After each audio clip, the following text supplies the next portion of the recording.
ओम शांति।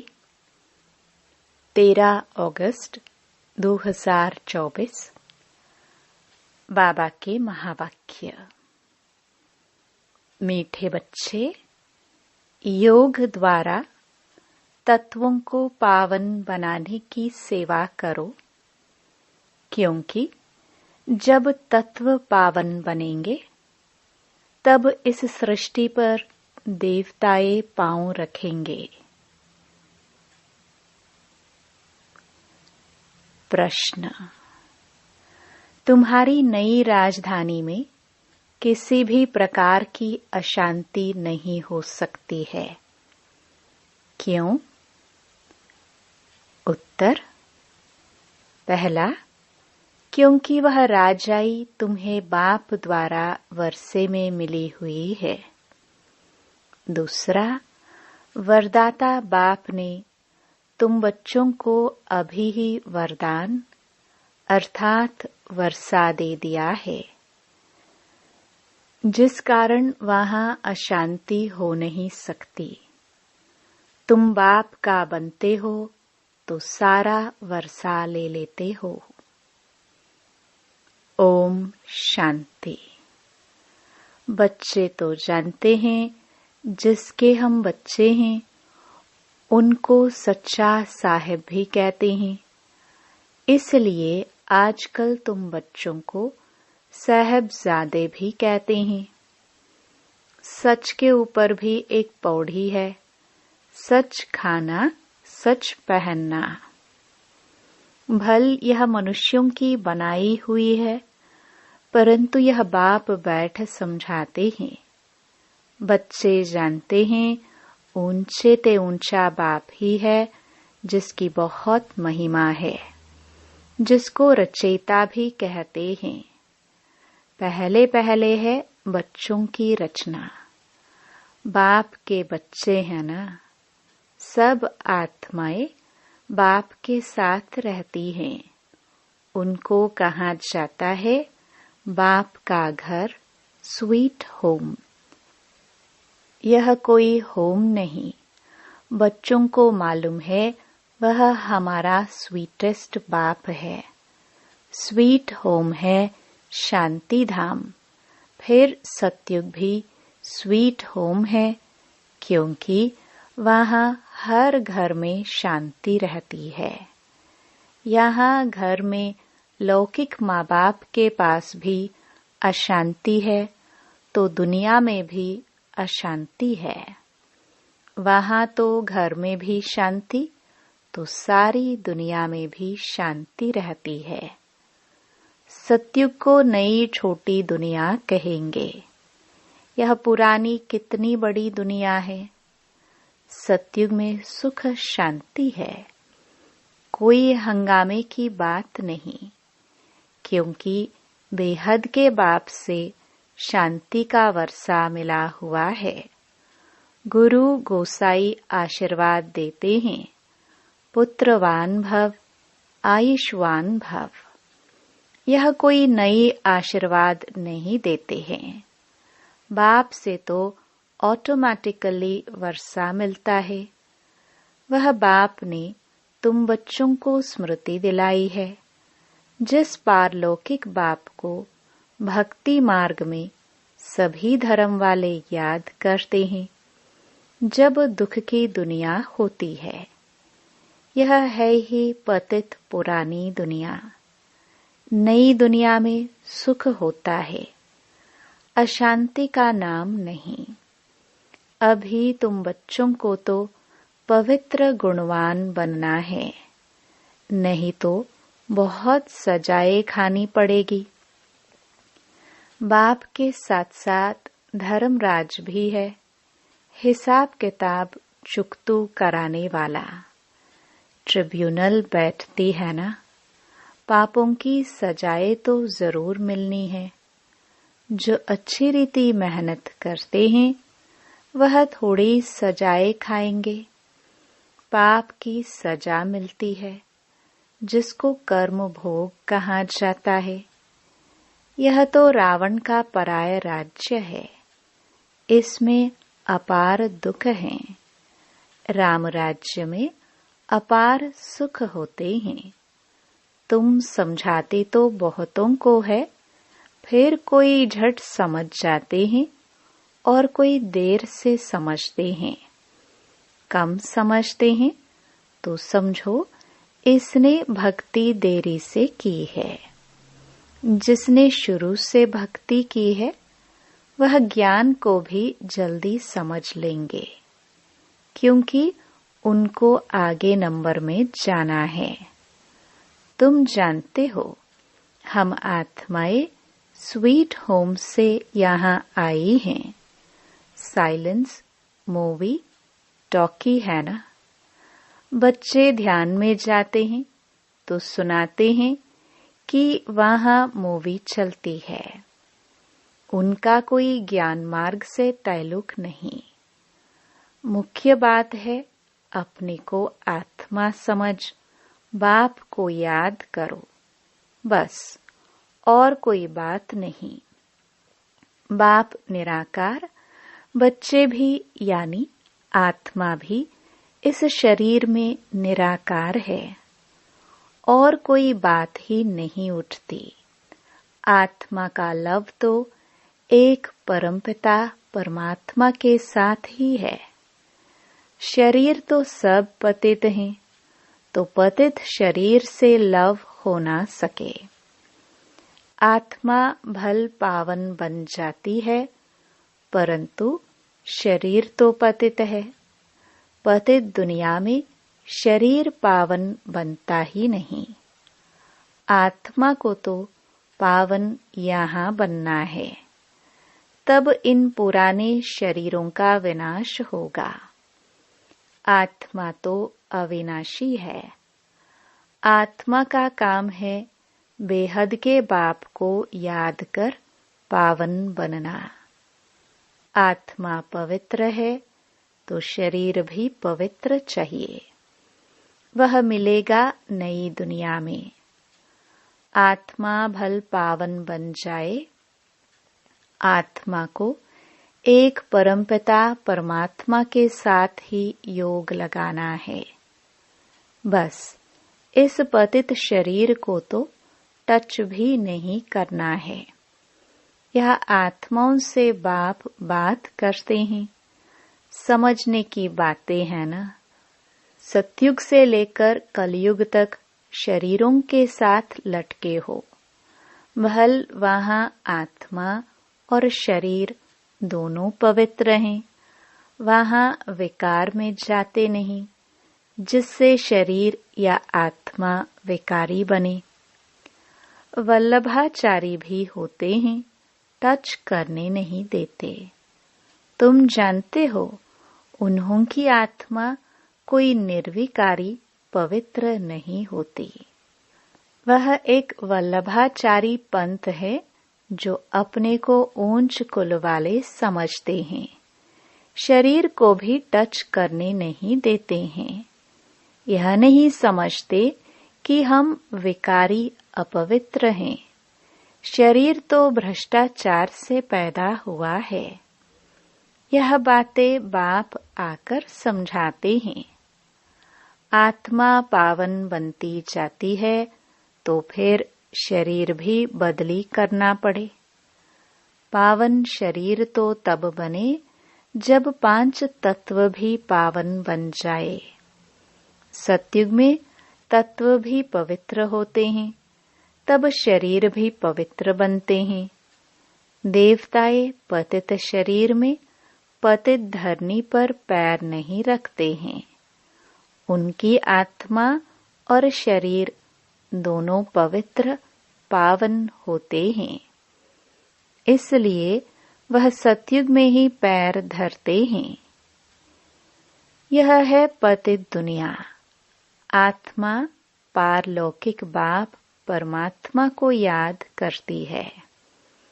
एक है शारीरिक बाप, एक है अशरीरी बाप। अशरीरी बाप को याद करते हैं क्योंकि उनसे ऐसा सुख का वर्षा जरूर मिला है, तो याद करने बिगर रह नहीं सकते। भल इस समय तमो प्रधान बने हैं तो भी उस बाप को जरूर याद करते हैं, परंतु यह फिर उल्टी शिक्षा मिलती है कि ईश्वर सर्वव्यापी है। फिर इस बात में भी मूंझ पड़ते हैं कि मनुष्य मनुष्य ही बनता है। यह सब भोले बाप आकर समझाते हैं। बाप एक ही मन मनाभव का मंत्र देते हैं, उनका भी अर्थ चाहिए। अपने को आत्मा समझ बाप को याद करो, बस यही धुन लगी रहे जिससे तुम पावन बन सकेंगे। देवताएं पवित्र हैं, अब बाप आकर फिर से ऐसा पवित्र बनाते हैं। सामने एम ऑब्जेक्ट रख देते हैं। जो बूत मूर्ति बनाने वाले होते हैं, मनुष्य की सूरत देख झट उनका बूत बना देते हैं, जैसे कि वह जीता जागता सामने बैठा है। वह तो जड़बूत हो जाते हैं। यहाँ बाप तुमको कहते हैं, तुमको ऐसा चैतन्य लक्ष्मी नारायण बनना है। कैसे बनेंगे? मनुष्य से देवता तुम इस पढ़ाई और प्योरिटी से बनेंगे। यह स्कूल है ही मनुष्य से देवता बनने का। वह जो भूत आदि बनाते हैं उसको आर्ट कहा जाता है। हूबहू वही शक्ल आदि बनाते हैं। इसमें हूबहू की तो बात ही नहीं। यह तो जड़ चित्र है। वहां तो तुम नेचुरल चैतन्य बनेंगे ना। 5 तत्वों का चैतन्य शरीर होगा। यह तो जड़ चित्र मनुष्यों का बनाया हुआ है। हूबहू तो हो ना सके, क्योंकि देवताओं का फोटो तो निकल ना सके। ध्यान में भल साक्षात्कार करते हैं, परंतु फोटो निकल ना सके। कहेंगे हमने ऐसा दीदार किया। चित्र तो न खुद न कोई और बना सके। खुद ऐसा तब बनेंगे जब बाप से नॉलेज लेकर पूरी करेंगे, तब हूबहू कल्प पहले मिसल बनेंगे। यह कैसा कुदरती वंडरफुल ड्रामा है। बाप बैठ यह कुदरती बातें समझाते हैं। मनुष्यों को तो यह बातें ख्याल में भी नहीं रहती हैं। उन्हों के आगे जाकर माथा टेकते हैं, समझते हैं यह राज्य करके गए हैं, परंतु कब यह पता नहीं है। फिर कब आएंगे व क्या करेंगे कुछ पता नहीं। तुम जानते हो, सूर्यवंशी चंद्रवंशी जो होकर गए हैं, वह हूबहू फिर से बनेंगे जरूर इस नॉलेज से। वंडर है ना। तो अब बाप समझाते हैं, ऐसा पुरुषार्थ करने से तुम सो देवता बनेंगे। एक्टिविटी वही चलेगी जो सतयुग त्रेता में चली है। कितना वंडरफुल ज्ञान है। यह बुद्धि में ठहरे भी तब जब दिल की सफाई हो। सबकी बुद्धि में यह बातें ठहर ना सके। मेहनत चाहिए। मेहनत बिगर कोई फल थोड़े ही मिल सकता है। बाप तो पुरुषार्थ कराते रहते हैं। भल ड्रामानुसार ही होता है, परंतु पुरुषार्थ तो करना होता है। ऐसे थोड़ी बैठ जाएंगे, ड्रामा में होगा तो हमसे पुरुषार्थ चलेगा। ऐसे भी जंगली ख्यालात वाले बहुत होते हैं। हमारी तकदीर में होगा तो पुरुषार्थ जरूर चलेगा। अरे, पुरुषार्थ तो तुमको करना है। पुरुषार्थ और प्रारब्ध होती है। मनुष्य पूछते हैं, पुरुषार्थ बड़ा या प्रारब्ध बड़ी? अब बड़ी तो प्रारब्ध होती है, परंतु पुरुषार्थ को बड़ा रखा जाता है, जिससे प्रारब्ध बनती है। हर एक मनुष्य मात्र को पुरुषार्थ से ही सब कुछ मिलता है। कोई ऐसे भी पत्थर बुद्धि हो पड़ते जो उल्टा उठा लेते हैं। समझा जाता है इनकी तकदीर में नहीं है, टूट पड़ते हैं। यहाँ बच्चों को कितना पुरुषार्थ कराते हैं, रात दिन समझाते रहते हैं। अपने कैरेक्टर्स जरूर सुधारने हैं। नंबर 1 कैरेक्टर है पावन बनना। देवता तो है ही पावन, फिर जब गिर पड़ते हैं, कैरेक्टर्स बिगड़ते हैं, तो एकदम पतित बन जाते हैं। अभी तुम जानते हो, हमारा तो A1 कैरेक्टर था, फिर एकदम गिर पड़े। सारा मदार है पवित्रता पर, इसमें ही बहुत डिफिकल्टी होती है। मनुष्य की आंखें बहुत धोखा देती हैं, क्योंकि रावण का राज्य है। वहां तो आंखें धोखा देती ही नहीं। ज्ञान का तीसरा नेत्र मिल जाता है, इसलिए रिलीजन इज माइट कहा जाता है। सर्वशक्तिमान बाप ही आकर के यह देवी देवता धर्म स्थापन करते हैं। भल करती तो सब आत्मा है, परंतु मनुष्य के रूप में करेगी। वह बाप है ज्ञान का सागर। देवताओं से इनकी महिमा बिल्कुल अलग है। तो ऐसे बाप को क्यों नहीं याद करेंगे? उन्हों को ही नॉलेजफुल बीज रूप कहा जाता है। उनको सत चित आनंद क्यों कहा जाता है? झाड़ का बीज है, उनको भी झाड़ का मालूम तो है ना, परंतु वह है जड़ बीज। उनमें आत्मा जैसे जड़ है, मनुष्य में है चैतन्य आत्मा।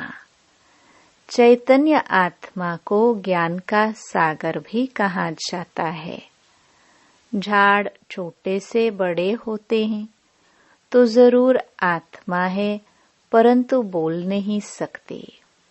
परमात्मा की महिमा कितनी है। ज्ञान का सागर, यह महिमा आत्मा की नहीं, परम आत्मा माना परमात्मा की गाई जाती है। फिर उनको ईश्वर आदि कहते हैं। असल नाम है परम पिता परमात्मा। परम अर्थात सुप्रीम।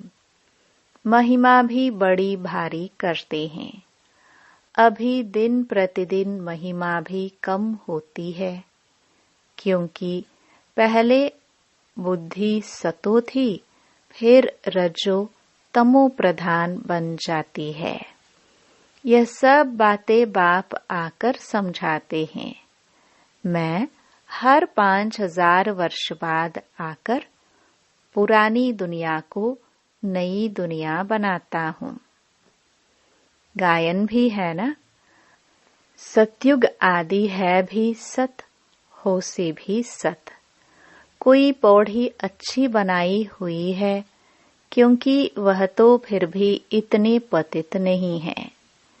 पीछे आने वाले इतने पतित नहीं होते। भारतवासी ही बहुत सतो प्रधान थे, वही फिर बहुत जन्मों के अंत में तमो प्रधान बने हैं।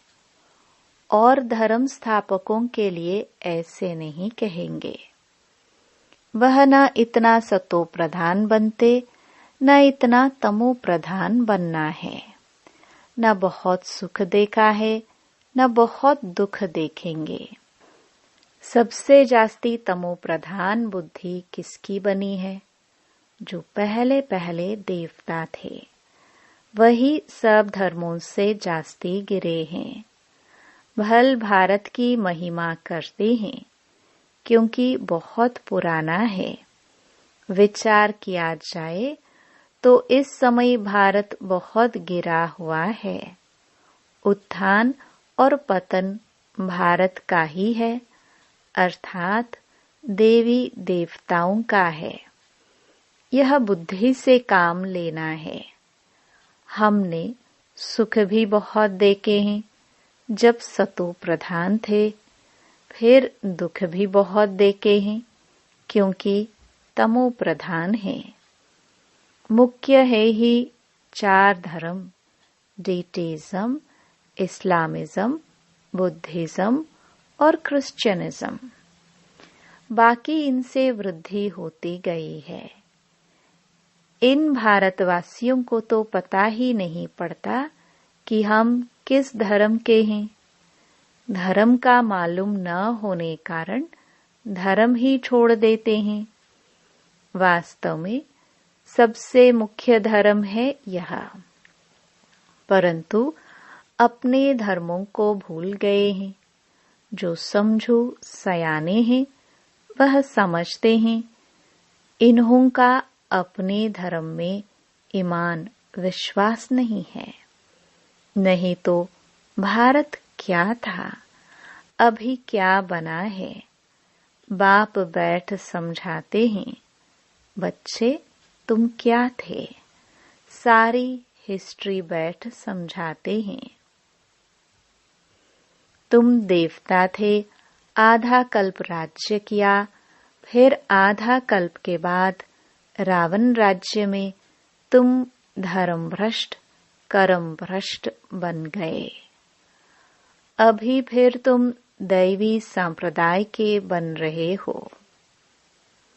भगवान वाच, बाप कल्प कल्प तुम बच्चों को ही समझाकर ईश्वरीय संप्रदाय बनाते हैं। अच्छा,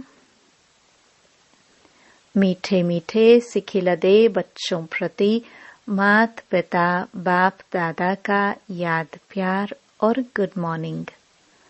रूहानी बाप की रूहानी बच्चों को नमस्ते। धारणा के लिए मुख्य सार। पहला, अपने दिल की सफाई से बाप के वंडरफुल ज्ञान को जीवन में धारण करना है। पुरुषार्थ से ऊंच प्रारब्ध बनानी है। ड्रामा कहकर ठहर नहीं जाना है। दूसरा, रावण राज्य में क्रिमिनल आंखों के धोखे से बचने के लिए ज्ञान के तीसरे नेत्र से देखने का अभ्यास करना है। पवित्रता जो नंबर 1 कैरेक्टर है, उसे ही धारण करना है। वरदान। ब्राह्मण जन्म की जन्म पत्री को जान, सदा खुशी में रहने वाले श्रेष्ठ भाग्यवान भव। ब्राह्मण जीवन नया जीवन है। ब्राह्मण आदि में देवी देवता हैं और अभी बीके हैं। ब्राह्मणों की जन्म पत्री में तीनों ही काल अच्छे से अच्छा है। जो हुआ वह भी अच्छा, और जो हो रहा है वो और अच्छा, और जो होने वाला है वह बहुत बहुत अच्छा। ब्राह्मण जीवन की जन्म पत्री सदा ही अच्छी है, गारंटी है। तो सदा ऐसी खुशी में रहो कि स्वयं भाग्य विधाता बाप ने भाग्य की श्रेष्ठ रेखा खींच दी, अपना बना लिया। स्लोगन। एक रस स्थिति का अनुभव करना है तो एक बाप से सर्व संबंधों का रस लो। ओम शांति।